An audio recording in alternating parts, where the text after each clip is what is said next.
जय हिंद दोस्तों। आज का हमारा टॉपिक है अर्थव्यवस्था का भारतीय बैंकिंग क्षेत्र।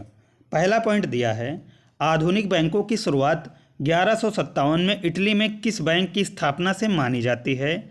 बैंक ऑफ वेनिस की स्थापना से मानी जाती है। भारतीय बैंकिंग अधिनियम कब पारित किया गया? भारतीय बैंकिंग अधिनियम मार्च 1949 में पारित किया गया। भारत में सार्वजनिक क्षेत्र का पहला बैंक कौन सा है? भारतीय स्टेट बैंक है। इसका पुराना नाम क्या है? कमेंट बॉक्स में बताएं। बैंकों में ग्राहक सेवा सुधारने हेतु सुझाव देने के लिए 1990 में भारतीय रिजर्व बैंक ने किसकी अध्यक्षता में एक समिति का गठन किया? M.N. गोइपोरिया की अध्यक्षता में एक समिति का गठन किया था। सरकार ने वित्तीय प्रणाली की विद्यमान संरचना तथा उसके विभिन्न अवयवों के आलोचनात्मक विवेचन के लिए किसकी अध्यक्षता में एक 9 सदस्यीय समिति का अगस्त 1991 में गठन किया था? M. नरसिम्हन की अध्यक्षता में। जो बैंक विदेशी विनिमय बिलों का क्रय विक्रय कर विदेशी व्यापार में भुगतान को सुगम बनाते हैं, उन बैंकों को क्या कहते हैं? विदेशी विनिमय बैंक कहते हैं। देश का पहला मोबाइल बैंक किस जिले के ग्रामीण क्षेत्रों में कार्यरत है? खारगोन जिले में मध्य प्रदेश में कार्यरत है। 9 फरवरी 2004 को देश का पहला तैरता एटीएम किस बैंक द्वारा स्थापित किया गया? पहला तैरता एटीएम भारतीय स्टेट बैंक द्वारा स्थापित किया गया था। भारत में केंद्रीय बैंक की स्थापना का सर्वप्रथम प्रयास 1773 में बंगाल के किस गवर्नर जनरल ने किया था? वारेन हेस्टिंग ने किया था। भारतीय रिजर्व बैंक का प्रधान कार्यालय अथवा मुख्यालय कहाँ स्थित है? मुंबई में स्थित है। महात्मा गांधी श्रृंखला में क्रमिक रूप से जारी किए गए बैंक नोट किस वर्ष चलन में आए? 1996 से चलन में आए थे। भारतीय रिजर्व बैंक का एक प्रमुख कार्य क्या है? प्रमुख कार्य है साख मुद्रा का नियंत्रण करना। रिजर्व बैंक साख नियंत्रण के लिए किस विधि का प्रयोग करता है? परिणात्मक तथा गुणात्मक विधि का प्रयोग करता है। बैंक जिस दर पर ब्याज रिजर्व बैंक से कम अवधि 24 घंटे से लेकर 15 दिन तक के लिए ऋण लेते हैं, उसे क्या कहा जाता है? रेपो रेट कहा जाता है। रिजर्व बैंक अपने पास रखी नकदी का जो ब्याज बैंकों को देता है, उसे क्या कहा जाता है? रिवर्स रेपो रेट कहा जाता है। किस तिथि से रिजर्व बैंक ने रेपो तथा रिवर्स रेपो का अंतर्राष्ट्रीय प्रयोग अपना लिया?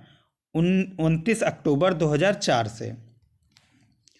वह न्यूनतम दर कौन सी होती है जिस पर पूंजी बाजार में कोई उधार लिया गया या दिया जाता है? संदर्भित दर या निर्देशक दर होती है। अमेरिका के लिए संदर्भित दर को क्या कहा जाता है? फेड फंड रेट कहा जाता है। जर्मनी के लिए संदर्भित दर को क्या कहा जाता है? फिबोर कहा जाता है। जापान के लिए संदर्भित दर को क्या कहा जाता है? टिबोर कहा जाता है।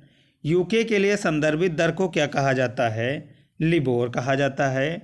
वह न्यूनतम ब्याज दर है जिस पर अपने विश्वसनीय ग्राहक को, जिससे संबंध में जोखिम शून्य हो, उधार देने के लिए तैयार है, क्या कहलाती है? प्रधान उधारी दर कहलाती है। जिस दर पर रिजर्व बैंक बिलों की पुनर्कटौती करता है, उसे क्या कहते हैं? बैंक दर। बैंकों के जमाकर्ताओं को सुरक्षा प्रदान करने के उद्देश्य से जमा बीमा निगम की स्थापना कब की गई? 1962 में। किसकी अध्यक्षता वाले कार्यदल की सिफारिशों के आधार पर 2 अक्टूबर 1975 को देश में 5 क्षेत्रीय ग्रामीण बैंकों की स्थापना की गई? M. नरसिम्हन के सिफारिशों के आधार पर। देश का पहला ग्रामीण बैंक कौन सा है? प्रथम बैंक है। प्रथम बैंक किस राज्य में कार्यरत है? उत्तर प्रदेश राज्य में कार्यरत है। क्षेत्रीय ग्रामीण बैंक अधिनियम कब लागू किया गया?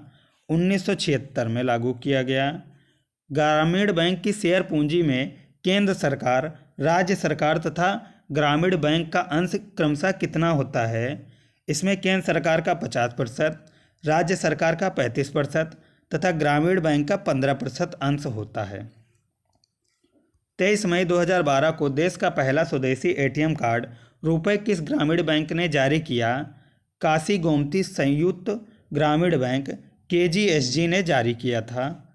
KGSG ने देश में किस ग्रामीण बैंक का पहला एटीएम कहाँ खोला? वाराणसी के महमूरगंज में खोला था। सहकारी बैंकिंग प्रणाली की औपचारिक शुरुआत किससे हुई? 1904 के सहकारी साख अधिनियम से हुई। नाबार्ड का पूरा नाम क्या है? राष्ट्रीय कृषि एवं ग्रामीण बैंक है। नाबार्ड की स्थापना कब की गई थी? 12 जुलाई 1982 में। नाबार्ड की स्थापना मार्च 1979 में रिजर्व बैंक द्वारा कृषि एवं ग्रामीण बैंक के लिए संस्थागत ऋण पर विचार करने के लिए नियुक्त किस समिति की अनुशंसा के आधार पर की गई? शिवरमन समिति के आधार पर। नाबार्ड की प्रारंभिक पूंजी कितने करोड़ रुपए निर्धारित की गई थी? 100 करोड़ रुपए निर्धारित की गई थी। सरकार ने 2 जनवरी 2018 को नाबार्ड की अधिकृत पूंजी को 20,000 करोड़ रुपए से बढ़ाकर कितने करोड़ रुपए करने की मंजूरी दे दी? 30,000 करोड़ रुपए। आरबीआई के पूर्ण स्वामित्व वाला संस्थान कौन सा है? नेशनल हाउसिंग बैंक है। नाबार्ड का मुख्यालय कहाँ है? मुंबई में। देश भर में नाबार्ड के कितने क्षेत्रीय कार्यालय हैं? 16 कार्यालय हैं। ऐसी कंपनियां होती हैं जो ऋण एवं अग्रिम देने, शेयरों या स्टॉक या बांडों या डिबेंचरों या सरकार या स्थानीय प्राधिकरणों द्वारा जारी प्रतिभूतियां या उसी प्रकार की बिक्री योग्य अन्य प्रतिभूतियों के अधिग्रहण, पट्टे पर देने, किराया खरीद, बीमा कारोबार या चिट कारोबार में लगी हों, क्या कहलाती हैं? गैर बैंकिंग वित्तीय कंपनियां कहलाती हैं। वर्तमान में एनबीएफसी अधिकतम कितने प्रतिशत की दर से ब्याज दे सकती है? 11%। एनबीएफसी को कम से कम और अधिकतम क्रमशः कितने माह की अवधि हेतु जनता से जमा राशियां स्वीकार करने, नवीकृत करने की अनुमति है? 12 माह और 60 माह। रिजर्व बैंक ने किस तिथि से बचत बैंक खातों पर ब्याज दरों का विनिमय समाप्त कर दिया? विनिमय है 25 अक्टूबर 2011 से। अब बैंकों को कितने रुपए तक की जमा राशि वाले बचत खातों पर एक समान ब्याज दर रखनी होगी? 1 लाख रुपए। बैंकिंग पर्यवेक्षण पर किस समिति की स्थापना 10 देशों के केंद्रीय बैंकों के गवर्नरों ने की थी? बेसल समिति ने। बैंकिंग पर्यवेक्षण पर बेसल समिति की बैठक हर 4 साल में कहाँ होती है? स्विट्जरलैंड के बेसल में स्थित अंतर्राष्ट्रीय निपटान बैंक में। बेसल द्वितीय में किस सिद्धांत का प्रयोग किया गया? त्रिस्तंभ सिद्धांत का। बेसल द्वितीय में 3 स्तंभ कौन से हैं?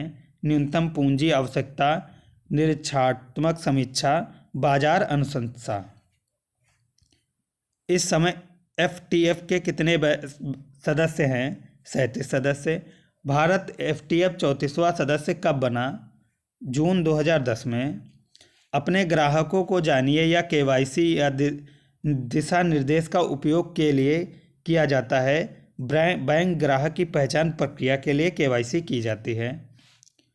वह अंकीय कोड कौन सा है जो ईसीएस क्रेडिट योजना में भाग लेने वाले बैंक की शाखा को विशिष्ट रूप से चिन्हित करता है?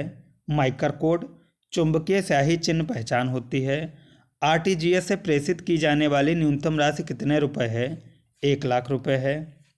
ये थी हमारी आज की वीडियो। उम्मीद करता हूँ वीडियो पसंद आई। वीडियो पसंद आई तो लाइक करें, चैनल पर नए हैं तो सब्सक्राइब करें।